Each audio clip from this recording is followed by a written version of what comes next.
మంత్రి పొన్నం ప్రభాకర్ సహకారంతో అన్ని సదుపాయాలు కల్పిస్తామన్నారు కాంగ్రెస్ నేత ఉడతల ప్రణవ్.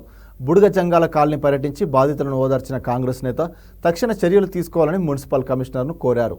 కరీంనగర్ జిల్లా హుజరాబాద్ పట్టణంలో ఎడతెరిపి లేకుండా కురుస్తున్న భారీ వర్షాలకు 23వ వార్డు పూర్తిగా నీటితో నిండిపోయింది.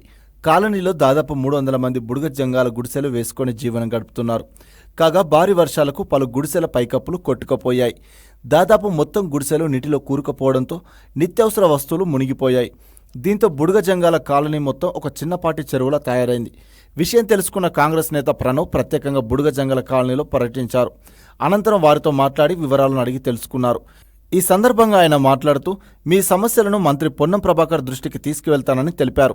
మంత్రి సహకారంతో అన్ని సదుపాయాలు కల్పిస్తామని హామీనిచ్చారు ప్రణవ్. బాధితుల సమక్షంలోనే ఆయన హుజరాబాద్ మున్సిపల్ కమిషనర్కు ఫోన్ చేసి తక్షణ చర్యలు తీసుకోవాలని కోరారు.